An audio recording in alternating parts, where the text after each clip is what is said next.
So thanks for coming along today. I'm going to talk about my broader research interests in biodiversity and agriculture. This image here is Potamophila parviflora. It's a quite distant relative of rice in the tribe, and it doesn't quite get as far north as Brisbane, so it's one of the species that's just to the south of us here in Brisbane. There's lots of crop wild relatives just in this area, but that's a particularly interesting one with very upright stature and separate sex flowers, which is a trait of significant interest in relation to rice. Restricted to just a few rivers just to the south. It comes up as far as New England. That's my abstract, so I remembered what I was supposed to talk about today. And the main theme starting off will be to talk about rice, but then I wanted to broaden out to talk about other systems that we study. And rice, of course, is a particularly important agricultural crop. It's probably the major crop in the tropical world. And our approach to it has been very much blue sky in terms of looking at how we could reinvent rice with a much broader genetic base. And we had an excellent editorial on our work a couple of years ago in Nature. We've just published with a large consortium analysis of the whole genus. And this is really the tree of life in relation to rice. These little cartoon rice grains are drawn by Rod Wynn's daughter. We've generated everything, the t-shirt, the cover, everything based on these cartoons generated with little rice grains that are cartoon characters. In this recent compilation of many years of work, we've really reported now on the genome sequences of all of the major species in the Oryza genus, and Oryza spreads across the tropical world. It's a group of plants that moves around reasonably easily in the tropics, so I think it's spread by birds and other vectors. And we're working particularly, of course, in northern Australia, and I want to try and convince you that's the most important place to be working with rice, but also with rices from across Asia. We've had significant work in the group on rices of Africa, and we're collaborating more increasingly with researchers, particularly in Brazil, about the South American species and taxa in this group. But we now have a much better sense of the evolution of this group, the relationships between them, and how we can source genetic variation for use in rice by working across the wider gene pool. And it's interesting that this now has become one of the best characterized groups of organisms in terms of its genetics. We have Drosophila that has been a favorite of genetics researchers, but the Oryza genomic resources now rival that of Drosophila in having high quality reference genomes for species and taxa at different levels of evolutionary distance, so that we can look across that evolutionary time at both the death of genes and their birth, which is very interesting. Where do new genes come from in an evolutionary sense? And this becomes effectively a model system for that type of genetics. Our work has been collecting rice, particularly in the north. I really started my interest in rice with those species to the south of Brisbane, and have moved all the way to the tip of Cape York.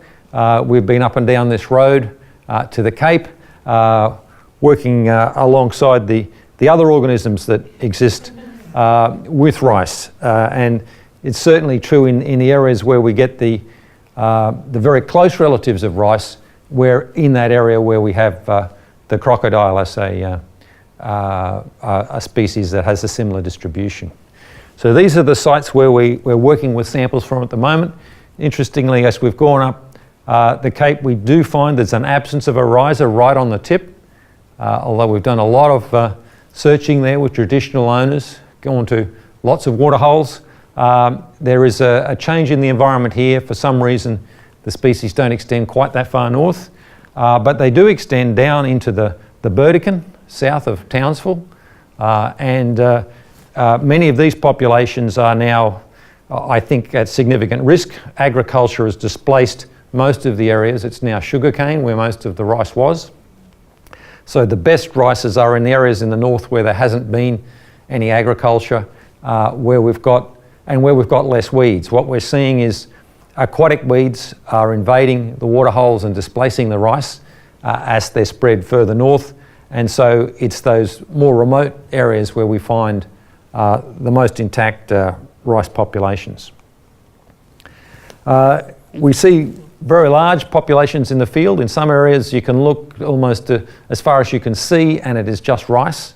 It's almost a perfect monoculture with very few weeds. So a farmer would be quite proud of some of the wild stands of rice that we see in terms of the extent to which they are that. This is a site in the Kimberleys, and I show it because this is in the dry season and all this rice here is lodged.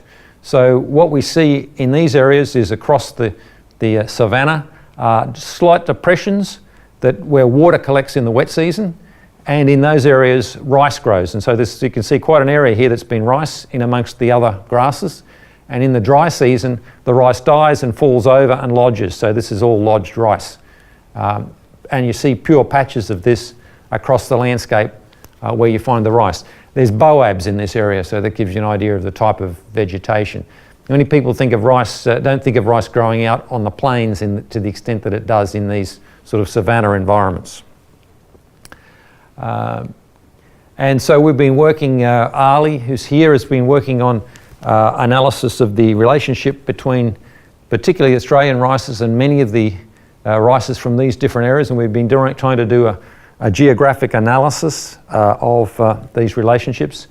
And these coloured dots represent what we see as the major clades in the A-genome rices. When we talk about A-genome rices, we talk about the primary gene pool of rice.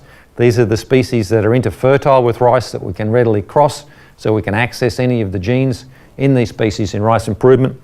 And we see a particularly Australian type, the Australian AA genomes, which we've got the red dot, and you'll see we've found the same genetics in a population in the southern Philippines. So we now think that the Australian rice types extend north, and we still find that Indonesia is particularly poorly collected. There's almost no knowledge about the rices of Indonesia, and we really do want to find an opportunity to work with some of those rices. They just haven't been collected. New Guinea has been collected a little bit by Japanese researchers, but in New Guinea we do feel there are some Australian type rices, but there are also rices from other areas. Here we have the the Japonica type in yellow and the Indica type in two different clades, a green one and a blue one. And it's interesting that the Japonica types, wild types, these are the wild rices, are found more in India rather than in East Asia. And when we look at the phylogenetic relationships between the rices based on the whole chloroplast genome, which is the way that we do our first path, is that we see all this diversity, this brown clade in Australia. This is the stuff we're collecting on Cape York. The red is a separate clade, also from Australia, and then the African and Asian material all sits here. So what we can see is that in Australia we have got really quite massive diversity compared to what's found in the Asian and African and South American environments. And if we go to a nuclear analysis, here we've looked at about 4,000 genes. So this is a contig that includes the full sequence of 4,000 genes. So it's a phylogeny based on a large data set from whole genome sequences. We can see that we have this large brown clade here, which is a diverse group of rices that we see from Townsville right up to the Cape and across, I believe, to the Kimberley, very widespread Australian group. And we find this other Australian species here. This we're now equating with Oryza meridionalis. We've been open-minded about the name because there's so much diversity here. We thought there might have been a basis for more taxa. This red clade here is a species that's very much closer to domesticated rice, but quite distinct from it, found only in Australia. in a much more restricted area, largely north of Cairns, centred on Mareeba and areas further north from Mareeba.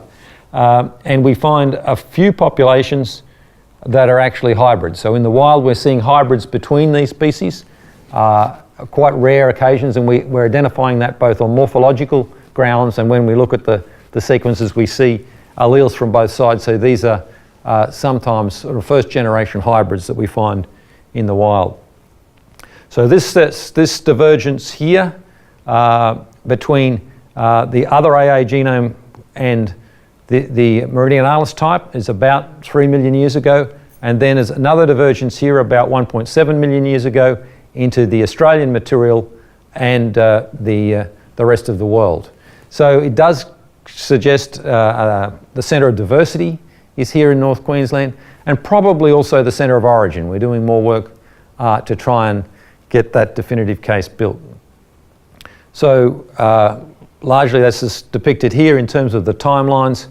This is the domesticated group here, and this is the Australian groups here, the primary divergence, and then a later secondary divergence within Australia before we get to these other places. So one hypothesis is that we know that the tribe is Gondwanan. Australia spent a lot of time in the Southern Ocean and came north about 5 million years ago and collided with Asia, and it's probable that the Oryzas moved north at that time and spread more widely. So that's it's consistent with the idea that these have diverged not long after Australia and Asia collided, so it's consistent with that type of origin. We see in these different Australian species quite different morphology. We're still working on what's actually happening, but we think this is, with the very large anthers, is more likely an outcrossing species. This is more likely selfing, so we see annuals, perennials, different levels of selfing and outcrossing, all within the Australian diversity. So you can really have anything you like in rice in this material. And there are, of course, as well as these very close relatives of rice that really are the early progenitors that are still interfertile, we have much more distant material. This is Oryza australiensis, a very tall grass that's taller than most people.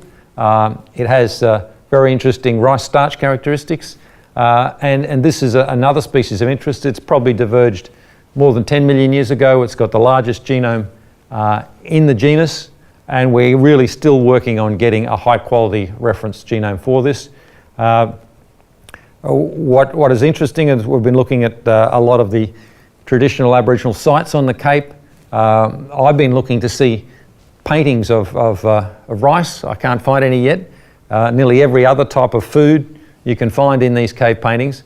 It's inconceivable that this wasn't a major traditional food, but it isn't represented in the art, not that we've found yet, but I think it's worth keeping on looking, because I think rice would have been so central to some of these societies that it should be depicted in the art. We've done Tipperat, did a PhD with us here. She's just returned to Thailand, looking at the eating characteristics of these rices, and they really are quite attractive. So we've got lots of sort of novel things that suggest that these are potentially quite attractive to consumers. So we're very interested in the idea of domesticating them in their own right. The main trait that we're targeting there is dealing with the shattering. We want to preserve the novel taste characteristics of these rices in doing that. We also want to use them in genetic improvement of domesticated rice, and I think I've shown this many times, but it depicts what we see when we've looked at a significant collection of domesticated rices in terms of where the variation is. If we look at variation across the whole genome at the whole genome sequence level, the red areas indicate what we call genome deserts. These are areas where we don't find any variation within the gene pool. And the biggest area is this 5 million base pair region on chromosome 5, where there's almost no variation in the domesticated gene pool. And what we've looked, if we look at chromosome 5 in this wild material, we see that we do have diversity in those sites. So the brown line is domesticated rice, comparing a range of them, we get variation. Then we've got this flat line here, 5 million base pairs where there's no variation. If we look at Asian wild rices as the green, we see a little bit of variation in that location, but not much. But the blue is the divergence of the Australian material across that region of the chromosome. So we can see that there's a lot of diversity there, including diversity in parts of the chromosome in which there's absolutely no variation in the domesticated gene pool. So this shows how we're looking at targeting, introducing variation back into the gene pool. There are a number of important disease-resistant loci in this area for which we don't have variation in the domesticated gene pool, and where we can draw on the wild material for that genetic diversity. So we're identifying a number of different targets within this quite diverse material. This is the very close relative of rice. This is that's 1.5 million years away. That's 3 million years away. At various levels, there are groups that represent good sources of genetic variation and targets for domestication. Some of the useful traits include things like grain size. So these big ones are the Australian ones. The Asian ones are smaller. So if you want bigger rice, maybe Australia's got the option. Here we've got some work with our colleague Ryuji in Japan where he's worked with, this is an Australian wild rice, this is domesticated rice, and this is a back cross where he's back crossed the grain size trait into the, this is just it without the husk. So you can see that we've got the grain size back crossed into domesticated rice, and we can see what that gene is. It's a classical grain size gene. So many of these genes can, I think, be quite readily extracted from the wild and do have real use in rice improvement. The most interesting trait to some extent that I've ever worked on is fragrance in rice, and of course that's due to a single recessive gene that results from a loss of function of an aldehyde dehydrogenase. Now this type of trait is the sort of thing we can also extract from the wild. We discovered this gene not long after the rice genome sequence was available, and to indicate just how important these traits are, we've just done an economic analysis of the significance of knowing the sequence of this gene, and the rice breeders are now predicting that they're saving $1 million per variety on the breeding effort because they've got a genetic marker for this gene. Because it's a recessive gene, they don't have to grow at near as many plots. It's much easier to breed for this sort of trait. A big focus has been working with particularly Bob Gilbert on starch properties, and there really are very diverse starch properties here that could be useful in producing rices with different nutritional profiles and different consumer attributes in terms of taste and texture. We've been able to map these also in the African rices in a collaboration with Africa Rice, and we have used this to illustrate how whole genome sequencing can identify even the genetic basis of quite complex traits. When we sequence the whole genome of a range of different genotypes, we don't only get the major gene, we get all the minor genes as well, and we can actually get at the complete complexity of quite complex traits now with whole genome sequencing. I wanted to turn away from rice and come back to it later, but I just wanted to indicate some of the major developments in some of the other species been working with, and the other big cereal in the world is wheat. If rice is what we produce as a food in the tropical world, wheat is the much more widely grown in the temperate world. And there, by using genomic approaches, we've really explored not so much the variation in the wild, but the variation in the domesticated gene pool. And in wheat, we've found enormous variation within the domesticated gene pool, much more where the action is than it is for rice, where I think we really do need to go out into the wild material. Here we've identified the genetic basis of really the critical genes controlling bread quality, flower yield, and some that have potential great significance for grain yield. And what we're now doing is putting all that together into a genetic roadmap for wheat that will allow us to predict things like wheat quality at early stages in breeding, and greatly accelerate, we believe, the breeding of wheat by removing this constraint on genetic gain. We've done a lot of this at the transcriptome level, and we've got detailed transcriptomes for many of the species we're working with. And this has allowed us to understand what are the genes that really control end-use quality. One of the results was identifying this highly differentially expressed gene that seems to be associated with bread quality, not one that was discovered ever at the protein level, but is one that you discover when you look at the whole genome level at which are the genes that actually associate with quality.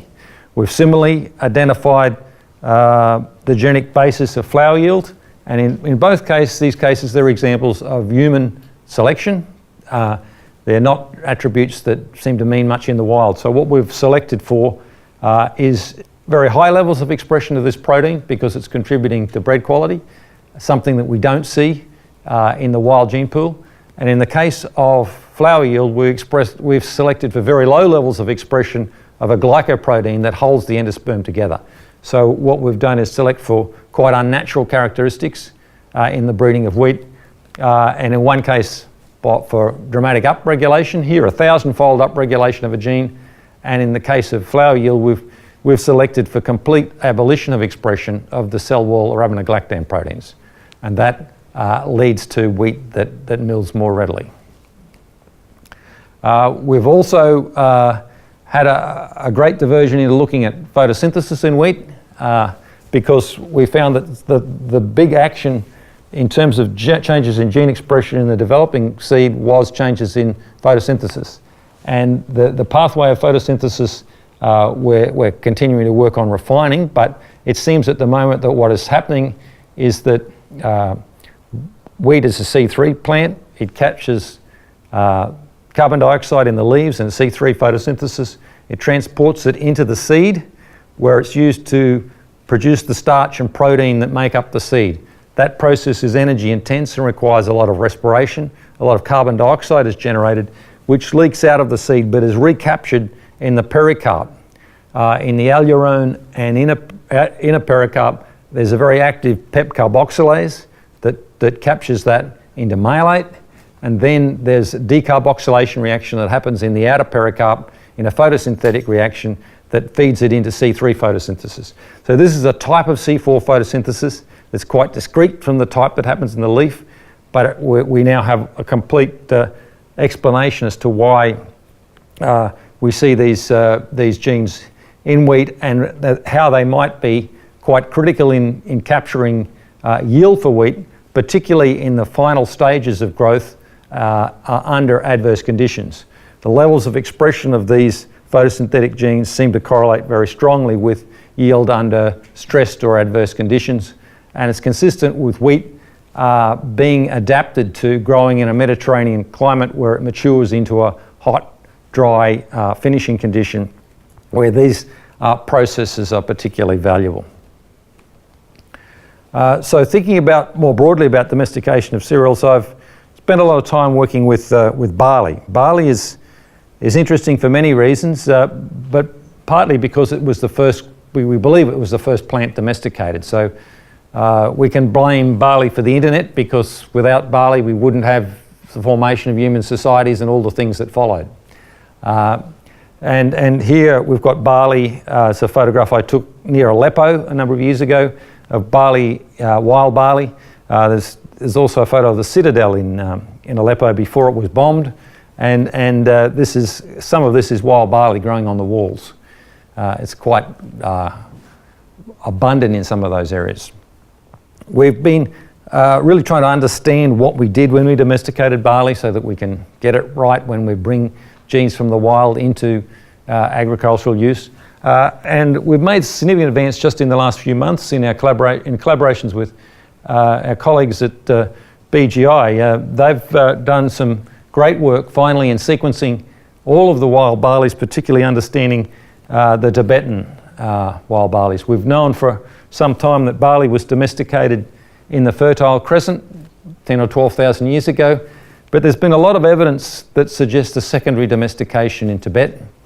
We now have the answer. I can't steal the thunder. This is not yet published, but what BGI has done is sequenced to depth almost 1,000 barleys from the whole area, so we can actually trace the history now of domestication, redomestication, and movement of barley between Tibet and the Fertile Crescent. So the whole story finally comes together with massive data sets, which of course we can now get by following that. So this story will be revealed fairly soon, and it really finally gives us, I think, a complete picture of what's happened in the domestication of barley.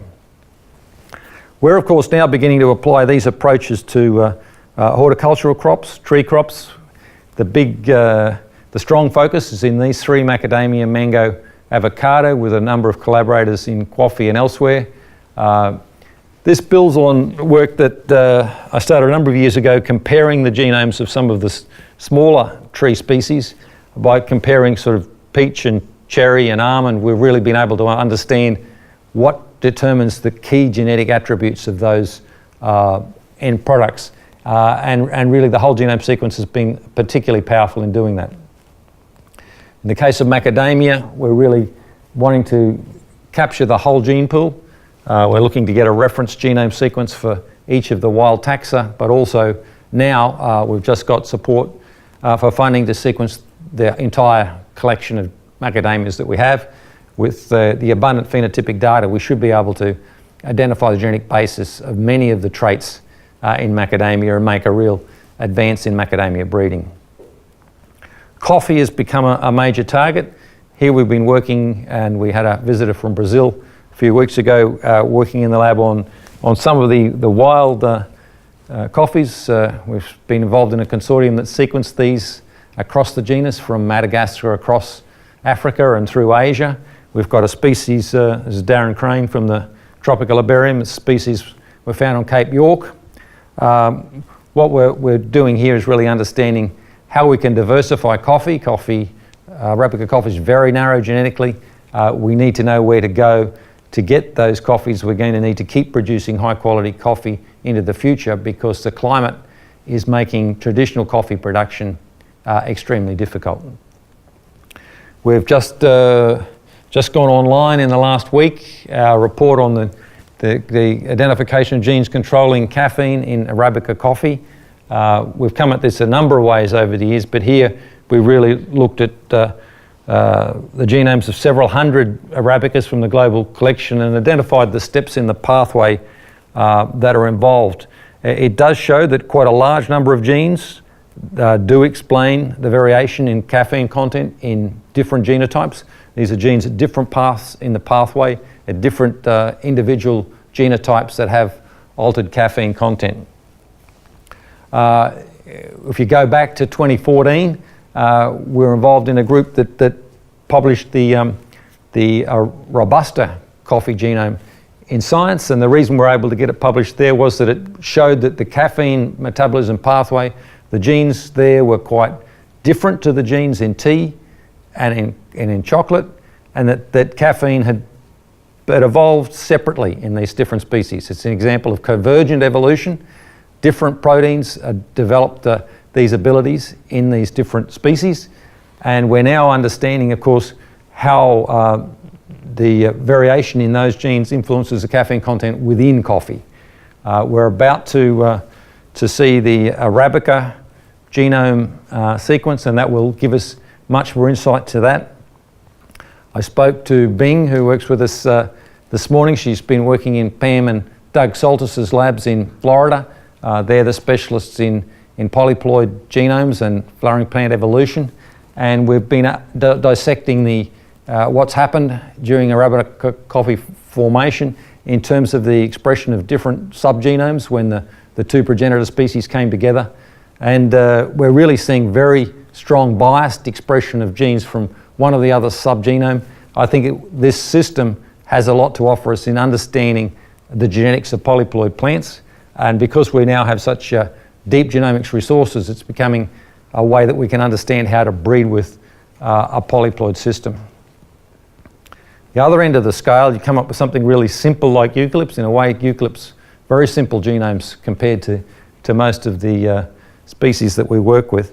And I just would like to describe one system that we're keen to do a little bit more work on, and that's the Corymbia genomes. So there's a number of closely related local eucalypts that are morphologically quite distinct, but we believe genetically not distinct.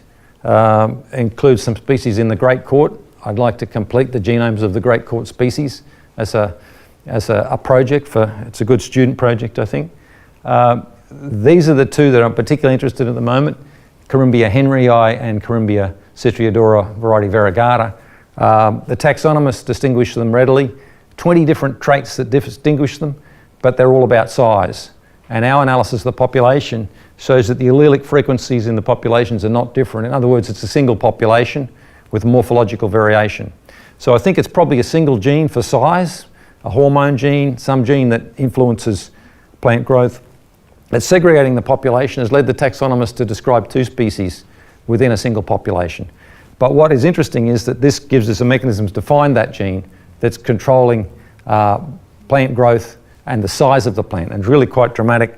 This is a henryi. This is out at Sanford Road. I've seen these two plants recently, and this one's a couple of hundred metres away. I suspect a sibling, but it's the other species.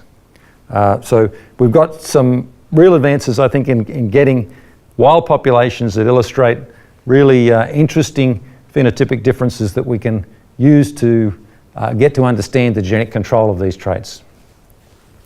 And sugarcane, jumping back to a polyploid system, is of course the most extreme. It's a 12-ploid system.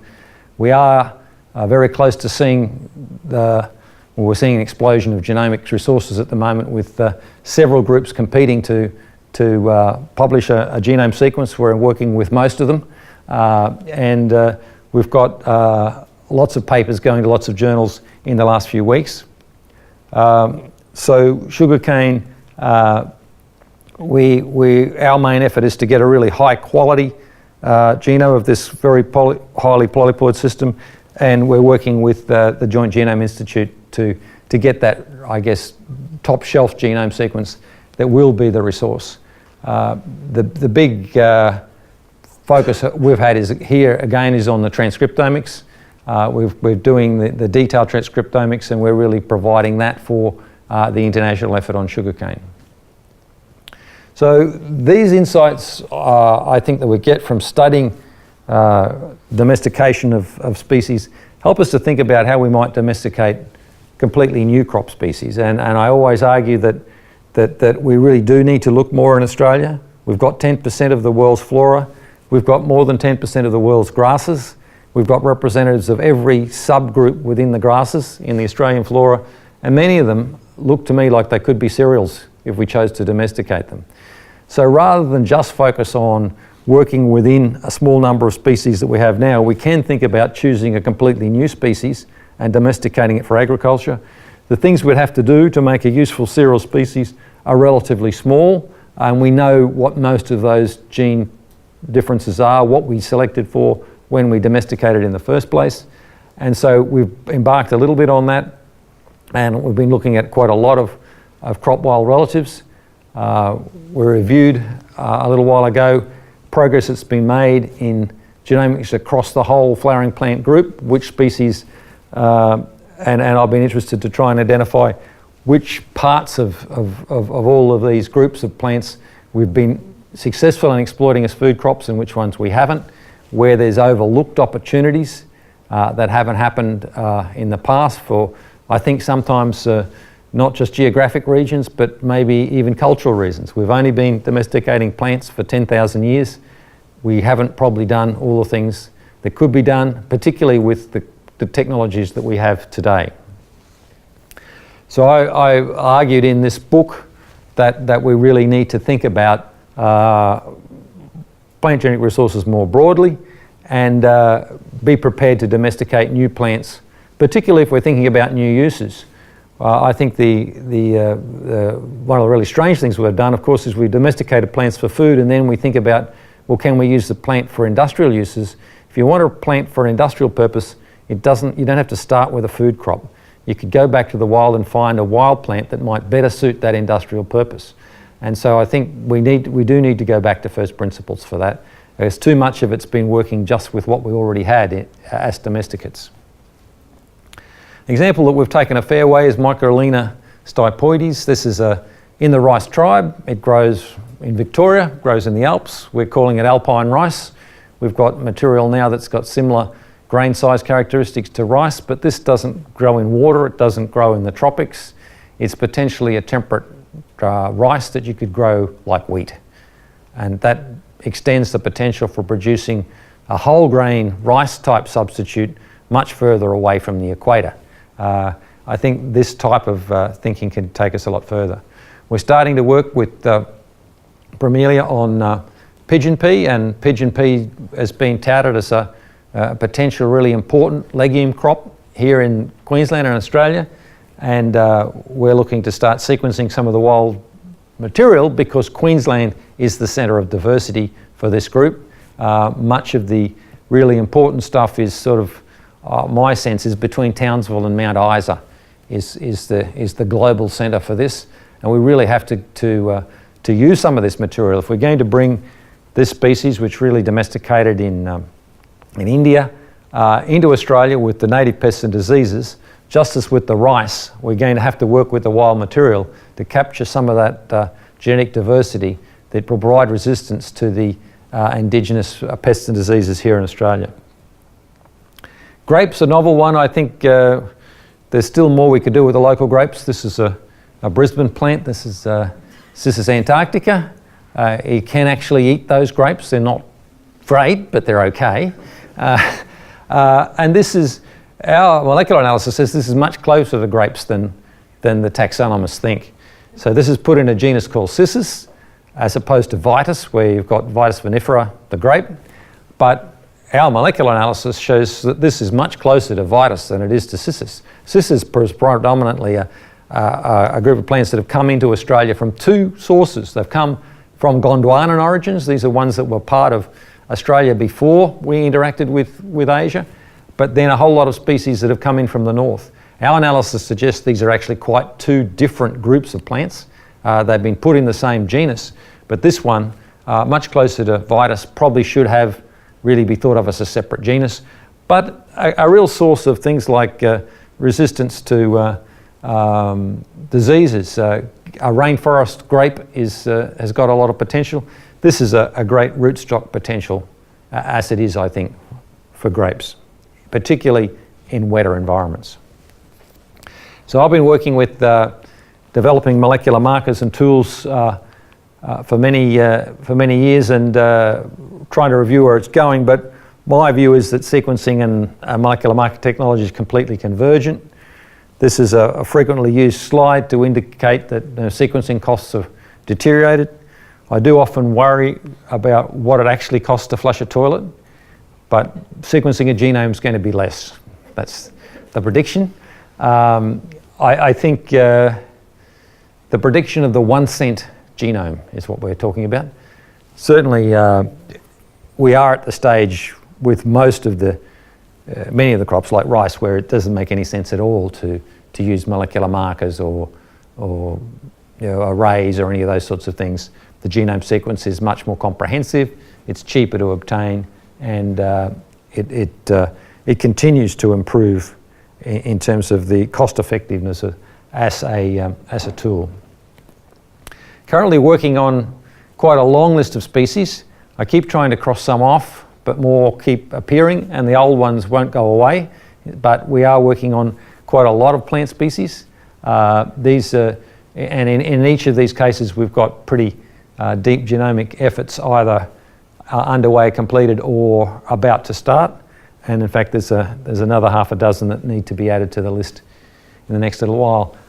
Just quickly, I'd like to go through some of the uses of this technology in relation to understanding plants in the environment a bit more. This is where we've studied the wild barleys I talked about before in a site in Israel across an environmental gradient, a dry, arid, south-facing environment, a north-facing environment, this is the northern hemisphere, that's wet. And what we've been doing in these sorts of situations is in studying variation across the genome in effectively the same population in extreme environments to try and understand how plants adapt in the wild under natural selection. And what we see here, and in another system that we've studied, this is using the microlina I talked about before. We've done a transect from Melbourne up over the Alps and back down to the ocean again. Same species growing in a wide range of environments, different temperatures. What we see is that the adaptation to high temperatures here doesn't seem to be about differences in the abiotic stress genes. They can all cope with a hot day, but it is about adaptation to the differences in the biotic stress in the environment. So adaptation to high temperatures is not so much, I think, about the temperature per se, but it's to the wider range of pests and diseases that will be in that higher temperature environment. And if we look at what we see in terms of the way the plants are evolving to in these different environments, that's very much the message. And I think we need to think about that in terms of how we think about adapting agricultural species to new environments. So we've been running agriculture and climate change conferences with some of that theme. The next one is in Budapest in March, and we've had a group working on how we can develop genomic resources to address that. One of the things that I'm involved with that many of you may not be aware is I'm working on the rainforests as well. We've particularly been looking at sequencing trees in the rainforest from right up the east coast and into Asia. Particularly interested in how species are spreading out of Asia into Australia and back the other way. The rainforests are much more dynamic than people understand or accept, and we're finding lots of interesting things. Maurizio Rosetto, a colleague at the Sydney Botanic Gardens, has just reported that the black bean, many of you will know that is a large seeded rainforest plant, is spread from here to the south by humans. So it's very genetically uniform, so traditional Australians thousands of years ago have spread this. There's no way we can explain the geographic distribution other than by humans. And of course this is eaten by people. It's a large seed, it can't spread any other way than people actually carrying it. But we're starting to get a lot of evidence about which species humans have spread in Australia in prehistorical times and which ones are happening naturally. But the large seeded varieties are particularly useful because you have to be able to explain how they spread. And here we're now doing whole genome sequencing for very large numbers of species in the rainforest, and we've just got very strong interest from BGI. They want to support us to do them all, but I think that's a little bit too much. But at the moment, it's potential that we could sequence all of the species in these systems in the not too different future. In fact, the 25,000 species in the Australian flora, I think it's reasonable that we might get a sequence for those within the next 5 to 10 years as a basic resource. But that's going to be a significant effort, but it is actually happening, it seems. For me, a lot of this is now, the genomics that we're doing is identifying targets for use in gene editing. Gene editing is, I think, a very exciting future for us all in that we can potentially make a lot of changes now in a way that may not be regulated. I'm fortunate enough to be a member of the Gene Technology Advisory Group, advising the OGTR, and we now have draft legislation regulations that have been openly shared that will suggest we're going to move to an environment where some significant amounts of this will be unregulated. This will not be GM in Australia. We're both ruling that the use of RNAi is not a genetic technology, and we're ruling also that if you use a nuclease to cut the DNA, unguided repair does not generate a GMO. That position will give us a lot of potential to knock out any gene of interest with this technology and produce a non-GM product. And that really is something that I think we'll see a lot of commercial exploitation of in agriculture, and we really need to have the genomic knowledge to know how to use this quickly and wisely. You'll all be aware that I've been promoting TropAg for a long time, TropAg 2019. We've got dates. I'm looking further ahead. In September, we've got the third Harlan Symposium. So Jack Harlan was a pioneer in study of the origins of agriculture and cropping, and we've had this will be the third symposium on this topic that will be held in Montpellier, and we've secured the fourth one for Brisbane, and we'll hold it in conjunction with TropAg 2021. So hopefully the world will come to Brisbane to talk about crop domestication at that time. And I'd just end by thanking some of the team. Here we are standing on a monument that many of you may not know in Mariba. This is a monument to wild rice produced by a Japanese sculptor. There's a lot of interest in Japan in sort of tourism to come to Mariba, to the centre of rice, because rice is so important culturally in some Asian countries. I think we've got a big opportunity in sort of ecotourism for people to come and see where rice came from. And this monument is beside the Mariba wetlands, surrounded by the progenitors of rice. So I'll leave it there. Thanks.